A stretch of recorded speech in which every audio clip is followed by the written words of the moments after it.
Actualité. Pas encore ma casquette, Oui. Pas encore ma casquette, Mario a tout le temps raison. Mario a raison. Et on peut rajouter à cette longue liste-là la consigne, l'élargissement de la consigne en fin de semaine. Là, les règles changeaient. Là. Maintenant, là, c'était les bouteilles de plastique de 100 millilitres jusqu'à 2 litres. Puis là, on se disait, bon, comment ça a été? Il y avait eu des ratés dans l'implantation de tout ça. Et là, on fait un bilan 2 jours après, notamment dans le journal ce matin, où on apprend qu'il y a des contenants qui ont été refusés, il y a des dépanneurs qui ont été débordés, il y a des machines qui étaient défectueuses. Ben voyons, des machines... Voyons. Je sais que vous êtes étonnés. Ben voyons, donc, là, des C'est pour ça machines... qu'on est allés, nous autres, en fin de semaine. La machine à l'entrée de l'épicerie qui n'était pas parfaite. Ben voyons. 2-3, t'es arrivé 2-3 fois. Alors, certains lieux de collecte qui sont opérés... Fake news, je sais pas pourquoi. Il y a des lieux de collecte opérés par Consignation qui étaient pratiquement déserts tant à Québec qu'à Montréal. Et c'est un organisme... Je pense que les gens ne le savent pas. En fait, c'est là qu'on devrait aller, si on vit pas trop loin d'un des centres. À mon avis, c'est bien mieux qu'à l'épicerie. Mais c'est juste que, est-ce que tu vas dans un endroit, tu sais, c'est pas proche de chez vous, tu vas-tu faire 8 km pour aller porter des bouteilles vides? Ben, moi, je ferais pas ça. Là, Mais je te non, manque confirme. de temps. On a de la misère à faire nos commissions. Manque de temps, gaspillage de gaz, en tout cas. Et avant qu'on reçoive la semaine passée à l'émission, justement, quelqu'un pour nous aider à y voir plus clair, moi, j'ai l'impression qu'il y a bien des gens qui étaient mêlés. Là. D'un, je savais peut-être pas que ça entrait en vigueur c'est le mêlant. fin de semaine. Quel contenant a été accepté? Ça a changé. Ça devait être les bouteilles de vin. Oui. Ça devait être les boîtes de jus comme en carton. Là, ça a tout débarqué. Ça va C'est dans une reporté autre au mois phase. 2020, Le vin 2027. aussi, les bouteilles de vin. Ça, c'est 2027. C'est tout reporté. C'est ça. Là, c'est juste les bouteilles de plastique qui sont C'est ça. inclus. Alors, tu parlais des centres consignation. Il devait en avoir à peu près 200. Jusqu'à maintenant, il y en a 47 sur 200 qui sont finalement là ouverts. Alors, dans les épiceries, dans les grandes chaînes, les consommateurs souvent se sont butés là, à des machines qui étaient pleines, qui étaient défectueuses. C'est un premier week-end plutôt difficile pour l'élargissement de la consigne, on va se le dire. Qu'est-ce que ça fait quand c'est compliqué? Ben, on n'applique rien pantoute, puis on ferme les oreilles quand on entend parler. Les parents d'Alexandre Bissonnette qui sont passés aux confidences, entre autres dans un livre. Oui, dans un livre qui va paraître mercredi. C'est le père d'Alexandre Bissonnette, donc, qui a pris la plume, Raymond Bissonnette. Le livre s'intitule « Quand il n'y a pas de mots ». Le père et la mère d'Alexandre Bissonnette se sont confiés à notre collègue animateur Jean-François Guérin dans une entrevue essentiellement où le père d'Alexandre Bissonnette, oui, avoue que son fils est un tueur de masse, mais ce n'est pas un terroriste. Il raconte un peu le fil des événements. C'est la première fois qu'il parle publiquement de cet événement-là. Ça fait 8 ans, mais les parents disent qu'ils étaient rendus là, qu'ils avaient besoin de dire ces choses-là, besoin de parler de l'intimidation aussi qu'Alexandre Bissonnette a vécu toute sa vie. Et rappelons que les profits seront remis à la Fondation Jasmer-Roy pour l'intimidation. Reste à voir maintenant de quelle façon aussi ce livre-là sera reçu auprès de la communauté musulmane. Ça sera, bien sûr que ça rebrasse bien des choses à la suite de ce traumatisme-là il y a 8 ans. Voici un extrait de l'entrevue accordée à notre collègue Jean-François Guérin. Alexandre, c'est un tueur de masse. C'est ça qu'il a fait. Puis il a été accusé pour ça, puis il a plaidé coupable, mais c'est pas un terroriste. Ça aurait pu être n'importe qui, là. Il était complètement dans sa tête, puis il pouvait plus vivre avec ça. Il voulait se suicider, Mais on sait pas ce qui se passe dans la tête de quelqu'un qui... Ça va expliquer le cheminement. C'est dur de comprendre. Vous comprenez quand même que 8 ans plus tard, c'est difficile à recevoir peut-être pour certaines familles des victimes. Tout ça, vous nous dites. Je comprends tout à fait. Puis je ferais pareil comme eux autres s'ils étaient on en a parlé beaucoup aussi avant de publier le livre, puis on le sait. On n'a jamais parlé publiquement une fois depuis cet événement-là. Ça fait 8 ans. On n'a jamais... mais on était rendu là. On avait besoin de dire ces choses-là. Puis on avait besoin de parler de l'intimidation. Puis peut-être, justement, ça va peut-être aider une cause en même temps. C'était un peu ça, notre démarche. Évidemment, c'est pas toutes les personnes intimidées là, qui... Ben non. Non. Qui rentrent dans des lieux publics pour tirer sur le monde. Mais ce sont les parents. Là. Moi je les mets, tu comprends, il y a les victimes qui sont mortes, il y a les victimes qui ont été blessées. Puis après ça, tu sais, si on devait mettre une hiérarchie des victimes, après ça, on met les parents de Bissonnette. On imagine l'enfer qu'ils ont vécu, là, du soir où on leur a annoncé « Votre fils vient de faire ça » jusqu'à aujourd'hui, qui sentent le besoin de parler, de donner leur version des faits. sans nécessairement être d'accord avec tout, là, je respecte leur souffrance, puis je respecte ça. Puis c'est pas eux, on choisit pas. Bon, peut-être dans certains cas, on va dire des parents ont pas élevé leur enfant. Ça semble pas être le cas ici. Là, c'est des parents sérieux. On choisit pas ce que ces enfants peuvent faire, les dérapages qui leur arrivent. Donc, pour moi, je les classe parmi les victimes de l'événement. Canadien joue ce soir. Canadien joue ce soir contre les Sabres de Buffalo. Canadien qui avait vaincu ces mêmes Sabres-là samedi 4-2. Si bien que là... On parle d'une équipe qui va par séquence. Hein?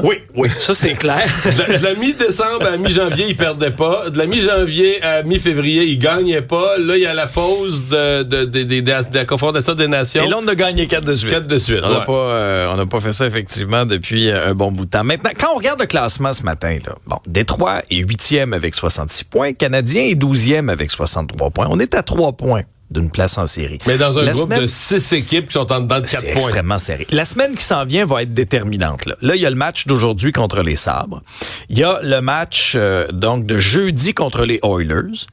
Et vendredi, c'est la date limite des transactions. Que va faire Kent Hughes? Et là, il y a des dossiers sur la table. Est-ce qu'on se comporte comme une équipe qui s'en va pas dans les séries puis qui vend pour s'améliorer pour l'avenir?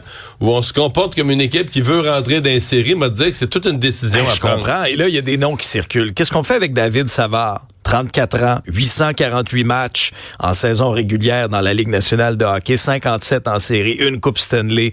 Et notre collègue du journal, Kevin Dubé, se pose la question ce matin dans le journal. Qu'est-ce que ce gars-là peut nous rapporter? Est-ce que ce sera un choix? Est-ce qu'une équipe va payer plus cher? Beaucoup trop cher peut-être pour avoir les services de Savard, un excellent vétéran qui fait un travail extraordinaire avec les jeunes du Canadien. Parce qu'une équipe qui pense qu'il manque un petit morceau de puzzle pour gagner la Coupe Stanley, c'est sûr. Des fois va donner plus Jake Evans, si on le signe pas, est-ce qu'on l'échange? Joël Armia, est-ce qu'on essaie de le passer à une autre équipe? Même chose pour Christian Dvorak. Je vous dis, les 2 prochains matchs sont cruciaux. À suivre. C'est Star Academy, hier soir. Il y avait plusieurs variétés. bons moments. Assurément, la présence de Sylvain Cossette était très forte hier où il a fait ses propres chansons à la télé à heure de grande écoute. C'était magnifique. Il y a eu le medley, on en avait parlé vendredi, des chansons humoristiques pilotées par le metteur en scène de la semaine, Pierre-Yves Roy Desmarais. Et ça a fait du bien. C'était drôle, c'était éclaté et complètement déjanté pour la relâche. Assis sur mon tracteur, je pense à toi. Assis sur toi, je pense à mon tracteur. Garçon, assis, tu meurs. Assis sur mon tracteur, je pense à toi. J'ai mangé trop de patates, trop de patates, trop de patates frites. J'ai mangé trop de patates. Et Pierre-Yves les a bien guidés là, à être dedans, à pas le jouer comme qu'un sourire en coin tout le long, puis qu'à vouloir être drôle, puis c'est pas drôle. Il les a très bien guidés. Oui, puis le sérieux de l'humour aussi. Puis là, on entend en sourdine, mais il y a la chorale de Drummondville qui était là avec des coupes Longueuil aussi, les gars Spangel, court en avant, court sur le top, puis long en arrière. C'est vrai que c'était le fun parce qu'ils ont épousé ça. Ils ont pas ri parce que fallait pas qu'ils s'auto-trouvent drôle. C'est le public qui devait rire. Puis c'est vrai que ça a bien fonctionné. Ils sont allés au bout de ça. Moi, de voir de la danse classique avec des frites, là, les danseurs habillés en frites, faire des pointes, ça m'a tué. C'était vraiment très drôle. Il y a eu plusieurs artistes également de l'âge des candidats pour la relâche. C'était le fun. Il y avait Fred, il y avait Billy Dupage aussi qui sont au début de leur carrière mais qui font des grandes salles, et la star britannique qui était là, James Bay, faut dire. Vous avez entre autres reconnu Hold Back the River, mais il était très généreux. Je lui ai parlé en salle de presse. J'ai beaucoup aimé son attitude.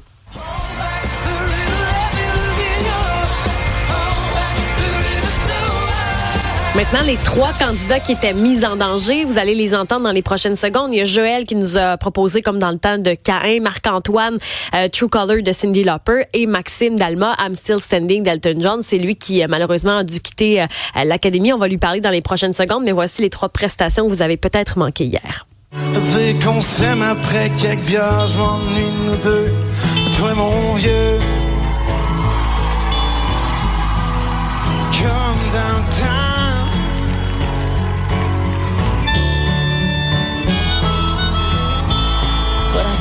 Your true colors shining through. I see your true colors, and that's why I love you. So don't be afraid to let them show. Ben là, tu sais, j'avais envie de vous inviter, mais vous êtes... Ah, on n'a pas la performance de Maxime. Mais coudon. Maxime a chanté I'm Still Standing d'Elton John. Ça a été Parti ça au piano. qui a parti ça au piano, qui a bougé, qui a fait une belle présence scénique aussi. On a la chance de l'avoir avec nous, Maxime Doucet d'Alma, qui est donc le candidat exclu de ce variété. Merci beaucoup d'être là. Comment tu te sens ce matin alors que les heures ont passé? Bonjour, vous allez bien? Ouais. Oh, t'as le sourire dans la voix. T'as l'air d'aller bien, toi, malgré tout. Oui, je suis super content. Les heures ont passé. J'ai pas beaucoup dormi cette nuit, mais je suis vraiment content. J'en ressors grandi de cette expérience-là et je suis super content de tout ce que j'ai eu la chance de vivre. Es-tu surpris d'avoir dû faire tes valises? Les deux autres gars, c'est deux autres gars qui sont remplis de talent. Ils méritent amplement leur place à l'Académie. Je suis content de tout ce que j'ai pu vivre à Star Academy. J'en sors de là la tête haute et puis j'ai aucun regret. T'as 18 ans. Mais c'est quand même, dire en termes de show, donne un show, du piano, retour au piano. Moi, sincèrement, je le dis, j'ai été surpris là, que ce soit toi qui sorte hier. T'as quand même dû avoir un certain choc là, sur le coup quand l'annonce a été faite. Non, pas particulièrement. Je pense qu'on se fait pas d'attente rendu là à cette étape-là du processus. Tout le monde est talentueux. Puis il y avait rien de joué. Puis honnêtement, j'avais tellement pas d'attente. Puis je suis vraiment content de ce que j'ai fait hier. Je me suis amusé. Puis je pense que les gens l'ont senti aussi. T'as 18 ans quand même, Maxime. Est-ce que Star Academy, c'était une première expérience de scène pour toi? Star Academy, c'était pas une première expérience de scène pour moi, mais c'est définitivement l'expérience qui va marquer ma vie là, pour encore de nombreuses années. C'est fou là, tout ce que j'ai eu la chance de vivre. Je suis vraiment content. Ta mère a dit à la petite vraie nature de Jean-Philippe que parfois, tu n'avais pas toujours confiance et que tu cherchais l'approbation des autres. Est-ce que Star Academy t'a permis justement de renflouer cette confiance-là? Je pense qu'avec tous les bons conseils qu'on a eu des profs, tout ce qu'on a eu la chance de travailler, c'est vrai que ça donne une bonne tape dans le dos. Puis maintenant, je pense que je suis prêt à voler de mes propres ailes. J'en ressors de là grandi, oui. Ça donne un petit boost de confiance en soi, je pense. Quand tu viens d'une région comme Alma, tu sais, j'imagine que Star Academy aussi, c'est quelque chose qui a été important dans ton parcours, de gros aussi, là, je veux dire, de sortir comme ça, d'arriver dans la grande ville. Ça représente quoi pour toi?